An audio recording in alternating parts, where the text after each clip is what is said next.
আসসালামু আলাইকুম।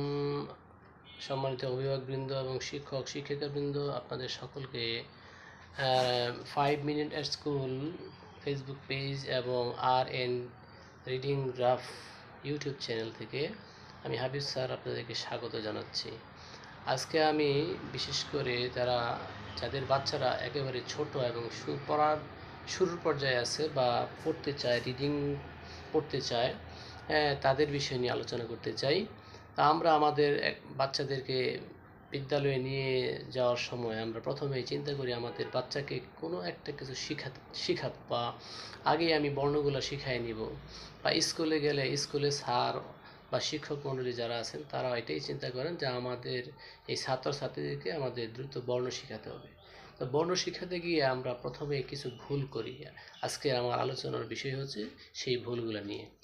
এক নম্বর ভুল হচ্ছে আমরা প্রথমেই বর্ণ দিয়ে ছবি ছড়া পড়াতে চাই এবং তারপরে শব্দ পড়াই, অর্থাৎ বর্ণ দিয়ে শব্দ ছড়া পড়াতে চাই।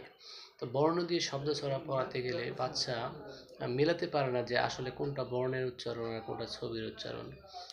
মানে আমি বর্ণই শিখাবো, তাহলে বর্ণ শিখাতে গেলে প্রথমেই যদি আমি তাকে বর্ণই পড়াই তাহলে সে শিখবে কি? এটা একটা ভুল বা গলত পড়া।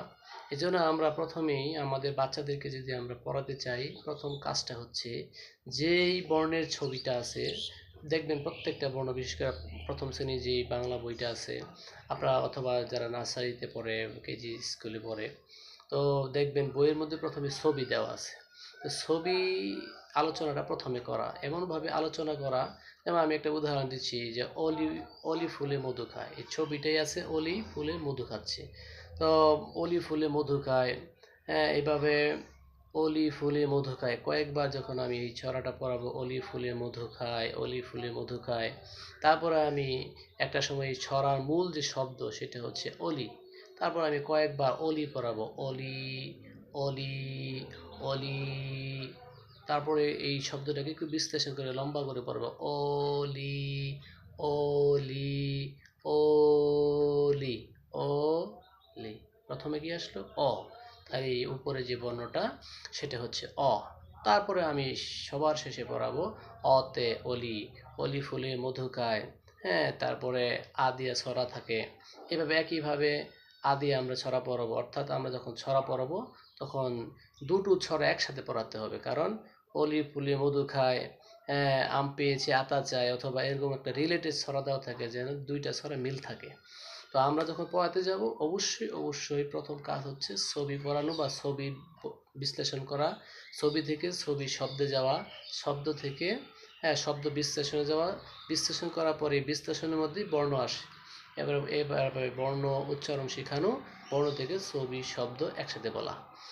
পরিশেষে আমরা যখন বাচ্চাকে যাচাই করতে যাব যে আসলে বাচ্চাটা পারে কিনা, আমি আরবি, আমার কাছে একটা আরবি বই আছে, আমি যদি এটা দিয়ে একটু বোঝাতে চাই শেষ যাচাইটা কীভাবে হবে। আমি যদি বর্ণের মধ্যে ধরি বা এই কোথায় এটা ধরি, যদি আমি বর্ণে ধরি তাহলে সে ছড়াটা বলবে, আমি 6 আঙ্গুল রাখি তাহলে সে বর্ণটা বলবে, যদি উল্টা ধরি তাহলে সে ছড়াটা বলবে, যদি বলতে পারে ছড়া তাহলে তার ছড়া শেখা হয়ে গেল। আর যদি আমি ছড়াই ধরি সে বর্ণটা বলবে, তাহলে বোঝা যাবে সে বর্ণটা চিনল কিনা।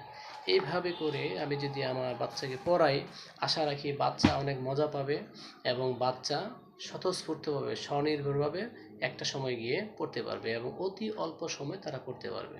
আশা করি আমি আপনাদেরকে বিষয়টা বোঝাতে পেরেছি যে কিভাবে একটা বাচ্চাকে তার বর্ণের ছড়া পড়াতে হয়। ঠিক আছে?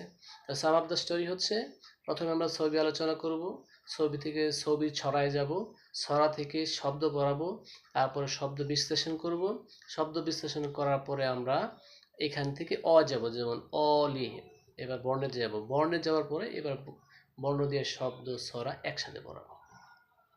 তো পরবর্তী ভিডিওর জন্য আপনারা প্রস্তুত থাকুন, আর আমার এই চ্যানেলটাকে, বিশেষ করে ইউটিউব চ্যানেলটাকে সাবস্ক্রাইব করুন এবং আমার এই ভিডিওটি শেয়ার করে দিন। সে পর্যন্ত আল্লাহ হাফেজ। আসসালামু আলাইকুম ওয়া রাহমাতুল্লাহি ওয়া বারাকাতুহু।